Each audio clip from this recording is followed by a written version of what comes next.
During this segment, we're going to introduce you to Sergeant Richard Harkness, who is the Animal Services Supervisor and has been serving in that capacity since last December. Welcome, Richard. Thank you. Thank you very much. Well, we appreciate your doing a segment with us today and kind of introducing yourself to the community as far as our city news segments go, both on YouTube and on City 12, our cable TV channel. So can you share a little bit of background with us today? Yes, ma'am. I started my law enforcement career in 1995 in Arkadelphia. I worked there 5.5, almost 6 years, and I came to Hot Springs in January of '01. I've been here ever since. I've worked here as a patrol officer, traffic officer, then moving on into supervision. I was a patrol supervisor, and then prior to coming out to Animal Services, I was the supervisor over special operations, which consists of several different areas of school resource, traffic, housing authority, downtown officers, canines. So I had a variety of areas under my supervision. That is a variety of areas. Where did you serve as a school resource officer? At Lakeside. Very good. I was the resource officer out there for 3 years, I believe. And so as far as interacting with canine, that means that you have had some experience with dogs. Absolutely, absolutely. I attended most all of their training. I was very involved with the training and the animals themselves. Well, this I know is certainly a new and different chapter for you, and one of the areas that you're probably dealing with during the heat of summer is pet safety. That's always a concern Absolutely. That we can't emphasize enough. Right. What would you like to share with the public about that? Well, the biggest thing is leaving animals in hot cars or in vehicles. When the temperatures are in the low to mid 90s, the temperature inside a vehicle increases exponentially. Just a couple of examples. On just a 70-degree day, not even what we would consider a warm day, within 10 minutes the temperature can get to 89 degrees.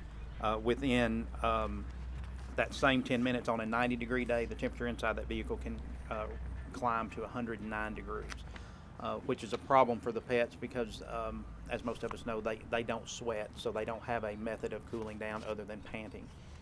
So if they don't have water and they don't have the fresh, cool air stirring, they can overheat and be distressed rather quickly. So don't be fooled on a day like today where we're standing in the shade and the temperature is climbing. It's not even Right. midday yet. Right.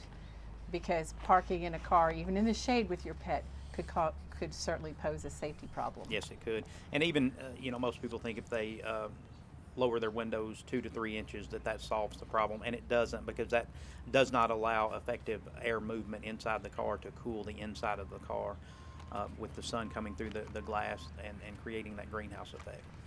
I see. And so pet owners, during the summertime, do they need to be making any other precautions for their pets outside of being in a vehicle?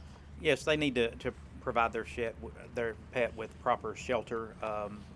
They need to have plenty of shade and plenty of fresh, cool water. Those are the main things that they need during the summer.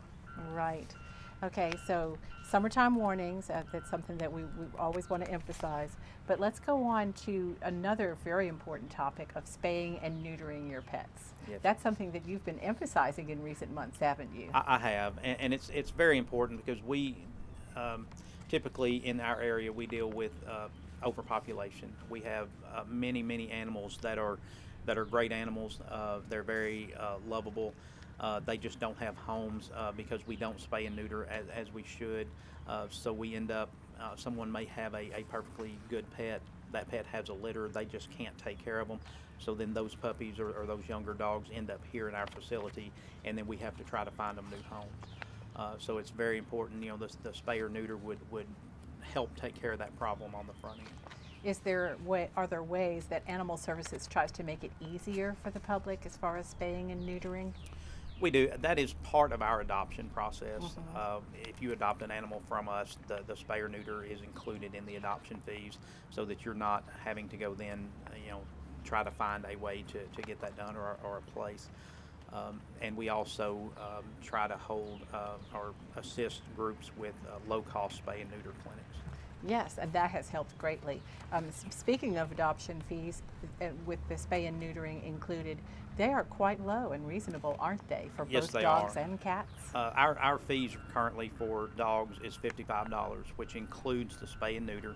It includes a rabies vaccination, and it includes microchip. So you're getting a lot of benefits for the adoption fees. Indeed. So we're talking about adoption. Why should people adopt a pet rather than find another means of gaining a new member of the family? Well, if you go out and purchase an animal, generally you're going to spend much more than what the adoption fee is. So you can save money by adopting, as well as if you're adopting animals, then you're helping with that overpopulation problem because you're taking animals out of the shelter and giving them an opportunity to go into a new home. And so for people who are environmentally minded in all areas of their lives, they want to, want to see efficient use of resources. They want to help to contribute to a sustainable community. This is certainly part of that big picture, isn't it? It very much is. It very much is because we, again, with the overpopulation, we have animals that are, in a lot of cases just running at large, and then that creates other issues that the citizens have to deal with because those animals are then going to get hungry. They're going to, tear into trash. They're going to, become a nuisance because they're trying to survive on their own. Now you're certainly serving the city as well as the unincorporated areas of the county, correct? Yes, we have a contract with the county, and we do provide the same animal services for the unincorporated areas of Garland County that we do inside the city. And how are you seeing as far as the numbers of animals that you take in the shelter? Is it steady or do you see fluctuations? I think overall, since I've been out here, the numbers are pretty much steady. We see fluctuations on one end or the other as far as animals that come in from the city versus the county. One will go up, one may go down, but overall, I think our numbers are holding pretty static. Mm-hmm. And you even have a program in place, don't you, for maybe the animals that are a little more challenging to adopt than others? Is that correct? Yes. We have partnered with, and we're open to many groups, but we have currently partnered with a group from Memphis. And many of the animals that they are interested in adopting are, what we would consider the more difficult ones to adopt, I guess, less desirable animals, if you will. And that seems to be what they have an outlet for. Their adopters on their end prefer those animals that in our area don't seem to be as adoptable. Which is great because not everyone can have that cute little puppy or a brand new kitten. Right. They come in all shapes and sizes. Right.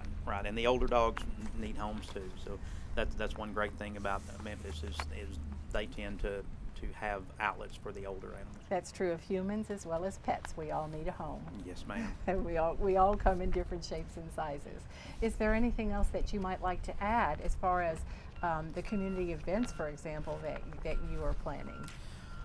We are trying to increase the number of community events. We have already held a rabies drive that was very successful. We are planning at least one more of those in the fall.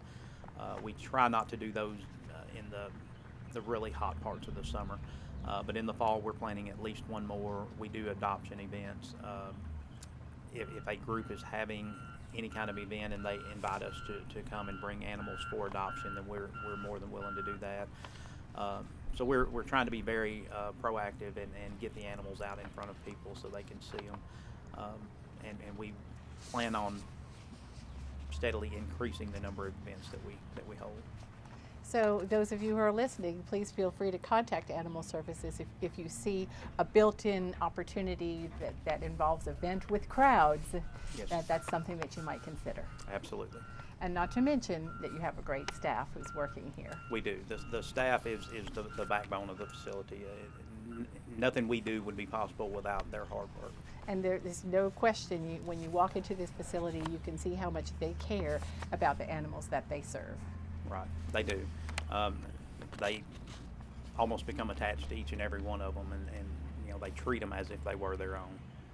Well, that's wonderful. Thank you so much for giving us an update on Animal Services. A special advisory about heat and taking care of your pets during the summer months. We appreciate you joining us, and we hope we'll do so in a future date. We will. Thank you very much for having me. Well, thank you again. Sergeant Richard Harkness, remember that name. He is now the Animal Services Supervisor here at Hot Springs Animal Services, which is located on Davidson Drive right off of Shady Grove Road. Next week, we'll bring you more city news.